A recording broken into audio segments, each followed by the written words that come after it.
اعوذ باللہ من الشیطان الرجیم بسم اللہ الرحمن الرحیم یا ایہا المزمل قم اللیل الا قلیلا نصفہ او انقص منہ قلیلا او زد علیہ ورتل القرآن ترتیلا انا سنلقی علیک قولا ثقیلا ان ناشئۃ اللیل ہی اشد وطئا واقوم قیلا ان لک فی النہار سبحا طویلا واذکر اسم ربک وتبتل الیہ تبتیلا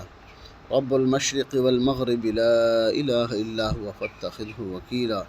واصبر علی ما یقولون واہجرہم ہجرا جمیلا وذرنی والمکذبین اولی النعمۃ ومہلہم قلیلا ان لدینا انکالا وجحیما وطعاما ذا غصۃ وعذابا علیما یوم ترجف الارض والجبال وکانت الجبال کثیبا مہیلا صدق اللہ مولانا العظیم۔ سورہ مزمل مکی صورت ہے۔ فرما کہ یا ایھا المزمل، اے چادر اوڑھنے والے، اللہ نے اپنے آپ صلی اللہ علیہ وسلم کو خطاب فرمایا ہے کہ جس وقت بھی آپ صلی اللہ علیہ وسلم کو کوئی ناگواری ہوتی، کفار کی طرف سے کوئی ایسی بات ہو جاتی تو آپ صلی اللہ علیہ وسلم رنجیدہ ہو جاتے تھے، تو آپ صلی اللہ علیہ وسلم کو پھر اللہ رب العزت وحی کے ذریعے کیا کرتے تھے، مختلف القابات سے ان کے دل کو تسلی دیتے تھے اور ان کو راضی کرتے تھے۔ تو یہاں بھی کفار مکہ نے آپ صلی اللہ علیہ وسلم کو عجیب عجیب ناموں سے پکارا، تو اللہ رب العزت یعنی وہ کیا ہے، چادر اوڑھ کے، کمبل لے کے یا لیٹ کے، جس طرح بندہ پریشان ہو جاتا ہے تو لیٹ جاتا ہے چادر لے کے، کسی سے بات نہیں کرتا، تو اس طرح آپ صلی اللہ علیہ وسلم کیا ہے، ان کی باتیں سن کے غمگین ہو گئے۔ تو اللہ رب العزت نے فرمایا یا ایھا المزمل، اے چادر اوڑھنے والے اٹھ کھڑا ہو جا، قم اللیل الا قلیلا، رات کو کھڑا ہوا کر، الا قلیلا مگر تھوڑا سا، یعنی اللہ کی عبادت کر، اپنے رب کے سامنے کھڑا ہو، سارے رات نہیں، قم اللیل الا قلیلا، رات کا کچھ حصہ اللہ کے سامنے کھڑا ہو، آہوزاری کرو، اللہ کے سامنے کیا ہے، اللہ کی عبادت کرو، نصفہ او انقص منہ قلیلا، آدھی رات، او انقص منہ یا اس سے کچھ کم، یعنی ساری رات نہیں فرمایا، فرمایا نصفہ، آدھی رات کھڑے رہو اللہ کے سامنے، او انقص منہ قلیلا یا اس سے کچھ کم، او زد یا اس سے کچھ زیادہ، یعنی ساری رات نہیں، آدھی سے کم یا کچھ زیادہ، یعنی جتنا آپ کھڑے ہو سکتے ہیں تو اللہ کے سامنے کیا کرو، عبادت کرو، اللہ کے سامنے کیا ہے، اللہ کی تعریف بیان کرو اور قرآن کی تلاوت کرو، ورتل القرآن ترتیلا، قرآن کو ترتیل کے ساتھ پڑھو۔ قرآن کو پڑھنے کے تین طریقے، ایک ترتیل ہے، ایک حدر ہے، ایک تیسرا طریقہ ہے، ان دونوں کے درمیان ہے۔ ترتیل کہتے ہیں کہ بالکل آہستہ آہستہ پڑھنا، ہر لفظ کو صاف پڑھنا، تاکہ سننے والے کو بھی کیا ہے، اچھی طرح سمجھ آئے اور اپنے آپ کو بھی بندے کو سکون آئے پڑھتے ہوئے، یعنی ترتیل کے ساتھ بہتر۔ اور ایک ہوتا ہے حدر، یعنی تھوڑا سا تیزی کے ساتھ پڑھنا، اس کے اندر بھی کیا ہے، الفاظ تو ادا ہو رہے ہیں لیکن ہے تھوڑا سا، جس طرح انسان جو ہے وہ رمضان مبارک میں تراویح میں پڑھتے ہیں۔ اور ایک وہ ہے جو حدر، ترتیل اور حدر کے درمیان ایک بہت زیادہ تیزی ہوتی ہے، جس کے اندر کیا ہے، انسان خود کو بھی پتہ نہیں چل رہا ہوتا، اگلے پچھلے کو بھی کوئی پتہ نہیں چل رہا ہوتا، لیکن اللہ نے فرمایا ورتل القرآن ترتیل، یعنی قرآن کو ترتیل کے ساتھ پڑھو، آہستہ پڑھو، تاکہ سننے والوں کو بھی، آپ کو بھی کیا ہے، سمجھ آئے کیا پڑھ رہے ہیں۔ ترتیل کے ساتھ پڑھنا قرآن، یعنی اللہ کے سامنے کھڑے ہونا ہے، تو مطلب جب قرآن آپ وسلم تو پہلے بھی یعنی آرام سے پڑھتے تھے، لیکن حکم دوبارہ کیا ہے، ترتیل کے ساتھ پڑھنے۔ جب ترتیل کے ساتھ پڑھا جائے گا تو کیا ہے، اس کے اندر وقت بھی خرچ زیادہ ہوگا، اور اس کے اندر کتنی لمبی نماز ہوگی کہ جب 2 نفل بھی پڑھے جائیں قرآن کا، اس کو ترتیل کے ساتھ آہستہ کے ساتھ پڑھا جائے تو وہ بہت لمبی نماز ہے۔ اللہ نے فرمایا کہ کیا ہو، رات کو کھڑے ہو جاؤ مگر تھوڑی سی رات، آدھا یا اس سے کم یا اس سے کچھ زیادہ، اور قرآن کو ترتیل کے ساتھ پڑھو۔ انا سنلقی علیک قولا ثقیلا، بے شک ہم آپ کے اوپر ایک بوجھ ڈالنے والے ہیں، یعنی وہ بوجھ کون سا تھا، وہ قرآن کا ہی بوجھ تھا، یعنی وہ یہ کلام ہی تھا، ہم کیا آپ کے اوپر کیا ہے ڈالنے والے ہیں، ہم آپ کے اوپر نازل کرنے والے ہیں۔ تو یہ کیا ہے، ایک بوجھ ہے جو آپ کے اوپر، ذمہ داری ایک انسان کے اوپر جب آ جاتی ہے وہ بوجھ ہی ہے، باقی یہ ذمہ داری آپ کے اوپر ہم ڈالنے لگے ہیں، وہ کیا ہے، اللہ کے کلام کو لوگوں تک پہنچانا، اللہ کے احکامات کو لوگوں تک پہنچانا، یہ کیا ہے، اللہ کی طرف سے ایک ذمہ داری اور ایک بوجھ تمہارے اوپر ڈالا جا رہا ہے۔ ان ناشئۃ اللیل ہی اشد وطئا واقوم قیلا، بے شک رات کا اٹھنا، ان رات کو آپ اٹھیں عبادت کریں، یعنی رات کو کھڑے ہونا ہے، فرمایا کہ جب رات کا اٹھنا اقوام قیلا، بہت ہی سخت ہو، بہت مشقت والا کام ہے ان رات کو اٹھ کے اللہ کے سامنے کھڑے ہونا۔ یہاں سے تہجد کا حکم آ رہا ہے کہ انبیاء علیہ الصلوۃ والسلام کے اوپر جو تہجد تھی وہ فرض تھی، رات کو قیام کرنا، رات کو عبادت کرنا، رات کو جو تہجد کی نماز پڑھی جاتی ہے وہ عوام الناس پہ فرض تو نہیں ہے، لیکن کیا بہت زیادہ ثواب ہے۔ فرمایا کہ کچھ کام ایسے ہیں کہ فرمایا کہ اللہ کے محبوب صلی اللہ علیہ وسلم فرمایا کہ کچھ جنت ایسی ہوگی کہ جو شیشے کی ہوگی، اندر والے احوال باہر نظر آئیں گے اور باہر والے اندر نظر آئیں گے۔ تو صحابہ نے پوچھا یا رسول اللہ یہ کس کے لیے ہوں گے؟ فرمایا کہ وہ لوگ جو لوگوں کو کھانا کھلاتے ہیں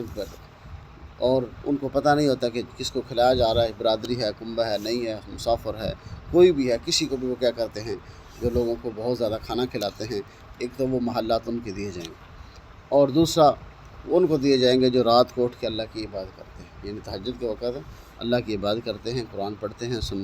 تو ترتیل کے ساتھ قرآن پڑھتے ہیں، نوافل پڑھتے ہیں، ان لوگوں کو یہ کیا کیے جائیں گے، محلات دیے جائیں گے۔ اس فرمایا کہ رات کا اٹھنا بہت مشقت والا کام ہے اور اس کے کیا ہے اجر بھی بہت زیادہ ہے۔ فرمایا ان لک فی النہار سبحا طویلا، بے شک دن کے اندر آپ کا کام بہت زیادہ طویل ہے، یعنی لوگوں کے پیچھے پھرنا، لوگوں کو ایسے تو نہیں ہے کہ اب تو اسلام ہر طرف پھیل چکا ہے، اذان دی جاتی ہے، لوگ خود بخود نمازوں کی طرف آ جاتے ہیں۔ وہ دور کیا تھا، ایک بندے کو پہلے اسلام پہ لانا، پہلے کلمہ پڑھانا، پھر اس کو کیا ہے دین کے احکامات کو سکھانا، پھر اس کی طرف لے کے آنا، بہت مشکل کام ہے۔ فرمایا ان لک فی النہار سبحا طویل، اس لیے اللہ رب العزت نے سارے انبیاء علیہ الصلوۃ والسلام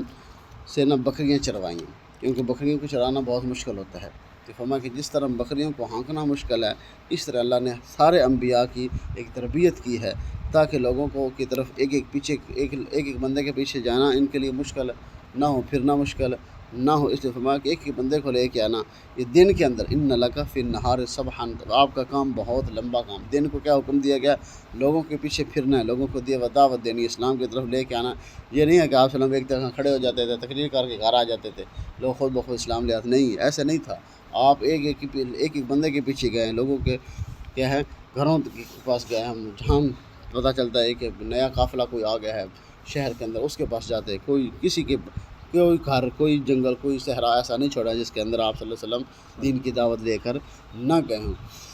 یہ فرما کہ دن کو کیا کرو لوگوں کے پیچھے پھرنا، اور رات کو اللہ کے سامنے کھڑے ہونا، پھر کیا ہے یہ رات کو پھر اٹھنا، دن کے اندر بندہ تھکا ہوا ہو تو پھر کیا ہے صبح کی نماز پڑھنا بھی مشکل ہو جاتی ہے، جائے کہ رات کو اٹھ کے کیا کرنا، قیام کرنا، تہجد پڑھنا۔ اس فرما کہ رات کا اٹھنا بہت مشقت والا کام ہے، اس کے اوپر اللہ نے اجر بھی بہت رکھا ہے۔ اور فرما واذکر اسم ربک وتبتل الیہ تبتیلا، اب جب آپ اللہ کو یاد کریں نا، سارے تعلقات ختم کر کے آیا کرو، یعنی تعلقات قطع تعلقی کر کے، مطلب یہ نہیں ہے کہ سب کو چھوڑ کے، فرمایا کہ یہ ہے کہ آپ کا جو رابطہ ہو پھر اللہ کے ساتھ، جس وقت اللہ کے سامنے کھڑے ہو، اللہ کا ذکر کر رہے ہو، تو پھر دنیا والی سوچ نہ ہو، پیچھے سوچ نہ ہو، پھر اللہ کے سامنے کھڑا ہونا ہے۔ واذکر اسم ربک وتبتل الیہ تبتیلا، قطع تعلق ہو کے لوگوں سے، تو پھر ایسے کھڑے ہونا ہے۔ فما رب المشرق والمغرب لا الہ الا هو فاتخذہ وکیلا، وہی مشرق کا بھی رب ہے، وہی مغرب کا بھی رب ہے، یعنی ہر طرف کا رب کون ہے؟ اللہ ہے۔ فما لا الہ الا ہو، اللہ کے سوا کوئی معبود نہیں ہے، فاتخذہ وکیلا، وہی آپ کا کیا ہے کارساز ہے، وہی آپ کا وکیل ہے، آپ کا مددگار بھی کون ہے؟ وہی ہے۔ اب آپ نے اللہ نے تسلی پھر دی، واصبر علی ما یقولون، آپ صرف صبر کیجیے، جو یہ آپ دین کی دعوت دے رہے ہیں نا، آپ کے ذمہ لوگوں تک بات کو پہنچانا ہے۔ بات پہنچانے کے اندر کہ اب لوگ کیا ہے اسلام میں لا چکے ہیں، اب اس کے باوجود اب بھی کسی کو دین کی دعوت دی جائے تو پھر آگے سے لوگ کیا ہے عجیب باتیں کرتے ہیں، جائے کہ اس وقت تو مسلمان ہی لوگ نہیں تھے، اس وقت اس دین کو سمجھتے بھی نہیں تھے، اس کے باوجود کیا ہے اللہ فرمایا کہ وہ جو بات کرتے ہیں آپ نے کیا کرنا ہے، واصبر، صبر کرنا ہے، جو بھی وقت واہجرہم حجرا جمیلا، اور ان کو چھوڑنا ہے اچھی طرح، یہ نہیں کہ وہ آگے سے گالی دے رہے ہیں آپ نے اس کو گالی دینا، اس نے تھپڑ آگے سے مارا آپ نے بھی تھپڑ مارا، نہیں، اس طرح نہیں کرنا، وہ جو کہتے رہیں آپ سنتے رہیں، اس پہ صبر کیجئے، آپ ان کو وہاں سے چھوڑ دیں، اچھے طریقے سے چھوڑ دیں، فرمایا کہ ان کے ساتھ کیا ہے بد کلامی نہیں کرنی، بد تہذیبی نہیں کرنی، اس کو برے الفاظ سے یاد نہیں کرنا، ان کو برے لقب نہیں دینے، فرمایا کہ جب بھی وہ جو بھی کہتے رہے آپ نے کیا کرنا، واصبر، آپ کو ایک حکم آ گیا، صبر کیجئے۔ یہ کس کو کہا جا رہا ہے؟ آپ صلی اللہ علیہ وسلم جو وجہ کائنات ہیں، محسن کائنات، جن کی وجہ سے اب اس ایک بندے کے پاس اب آپ خود حساب لگا رہے ہیں، ایک گاؤں کا نمبردار ہو، کوئی بڑا ہو، اس کو کوئی غریب آدمی آگے سے کوئی گالی دے دے، کوئی کہہ دے، اس کی بات نہ مانے، اس کو کتنا برا لگتا ہے۔ جس کی وجہ سے کائنات بنائی گئی ہے، اس کو لوگ کیا ہے تانے دے رہے ہیں، عجیب عجیب باتیں کر۔ اللہ نے کیا حکم کیا؟ آپ نے آگے سے کچھ کہنا نہیں ہے، وصبر، آپ نے صرف کیا کرنا ہے؟ صبر کرنا ہے، جو وہ کہتے رہیں آپ صبر کرتے رہیے۔ جس طرح کہتے ہیں نا، ایک آدمی کسی اللہ والے کے پاس گیا، کہتے ہیں میں نے نا وہ سیکھنا، کیا کہتے ہیں، اسم اعظم سیکھنا ہے۔ تو اس نے کہا کہ ٹھیک، آج میں اسم اعظم آپ کو سکھا دوں گا، لیکن آپ نے آج کا دن کیا کرنا ہے؟ بازار کے کونے پہ بیٹھ جانا ہے، دن کے اندر جتنا بھی جو ماحول آپ نے دیکھنا ہے، لوگوں کے ساتھ کون کیا کر رہا ہے، آپ نے شام کو آ کے مجھے بتانا ہے، اس کے بعد میں تمہیں اسم اعظم سکھاؤں گا۔ وہ آدمی جا کے بازار کے کونے پہ بیٹھ گیا، دیکھا کہ ایک بوڑھا آدمی لکڑیوں کا گٹھا سر پہ اٹھائے آ رہا ہے۔ تو پولیس والے کھڑے ہیں، پولیس والوں نے اس کو مارا بھی، پیٹا بھی، اسے لکڑیوں کا گٹھا بھی لے لیا اور اس کو دھکے بھی دیے۔ یہ اس نے واقعہ دیکھا، واقعہ دیکھ کے وہ جب اس اللہ والے کے پاس آیا تو اس نے پوچھا تو نے کیا واقعہ دیکھا؟ اس نے کہا کہ میں نے دیکھا کہ ایک آدمی آ رہا ہے، بوڑھا آدمی ہے بیچارہ، لکڑیوں کا گٹھا اٹھایا ہوا ہے، اس کو پولیس والے مار رہے ہیں اور وہ آگے سے وہ بولتا بھی نہیں ہے، لگتا ہے غریب آدمی ہے، کمزور آدمی ہے، اس کو دھکے بھی دیے گئے ہیں۔ تو وہ اللہ والے نے پوچھا کہ اگر تیرے پاس اسم اعظم ہوتا تو کیا کرتا؟ اسے کہتا میں نے اس کو ایسے پھونک مارنی تو میں اس کا حشر نشر کر دیتا، جس پولیس والے نے ایسے کیا، اگر میرے ساتھ کیسے؟ تو اللہ والے نے فرمایا میں نے اسم اعظم اس بابے سے سیکھا ہے۔ اسم اعظم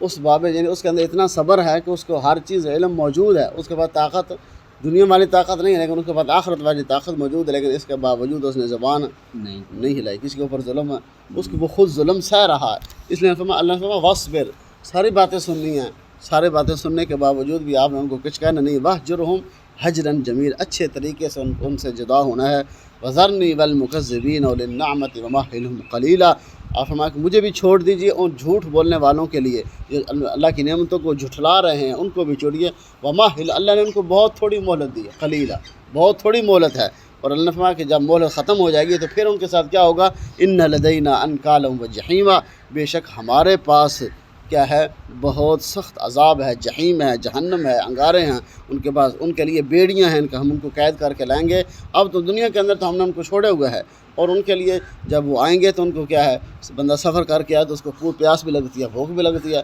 جب وہ کھانا مانگیں گے وَطَعَامًا ذَا غُصَّةٍ وَعَذَابًا أَلِيمًا، اور ایسا کھانا دیا جائے گا جو گلے سے آگے نہیں جائے گا، یعنی گلے کے اندر ہی کیا ہو جائے گا؟ اٹک جائے گا۔ وہ کیا پچھلی آیات کے اندر گزرا بھی کہ وہ کیا ہوگا؟ وہ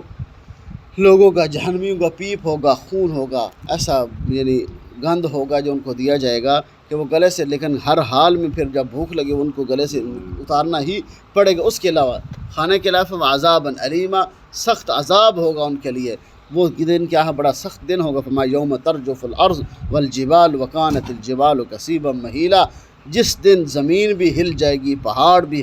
کیا ہے؟ وہ ریزہ ریزہ ہو جائیں گے، وکانت الجبال کثیبا مہیلا، اور پہاڑ ایک ریت کے تودے کی طرح ہوں گے جو رشک رہا ہوگا، جو آگے کی طرف چل رہا ہوگا۔ جیسے ریت چلتی ہے تو کیا ہوتا ہے؟ یکدم ریت جو ہے وہ پھیل جاتی ہے، اس لیے فرمایا اسی طرح وہ پہاڑ ایسے نظر آئیں گے جیسے ایک ریت ہے، اور جب تم اس کے پاس جاؤ گے تو ایسے وہ جو ہے وہ پھیل جائے گی کہ وہ قیامت کے کا منظر ایسا ہوگا، زمین بھی کے اندر ایک بھونچال آ جائے گا، جس طرح ہم زلزلہ کہتے ہیں نا، ایک زلزلہ آئے گا، ہر چیز جو ہے وہ پھٹ جائے گی، پہاڑ ریزہ ریزہ ہو جائیں گے، آسمان پھٹ جائے گا، ہر چیز بے نور ہو جائے گی۔ فرمایا کہ اس دن ان کو پتہ چلا جائے، جس کا یہ کہتے تھے نا یہ قیامت کا دن نہیں آئے گا۔ اب تھوڑی سی آندھی آ جائے، تھوڑا سا اندھیرا ہو جائے تو لوگوں کے اندر کتنی وہ بے چینی پیدا ہو جاتی ہے، لوگ پریشان ہو جاتے ہیں، لیکن قیامت کا دن جب آئے گا تو بہت پریشانی والا دن ہوگا۔ اللہ حفاظ۔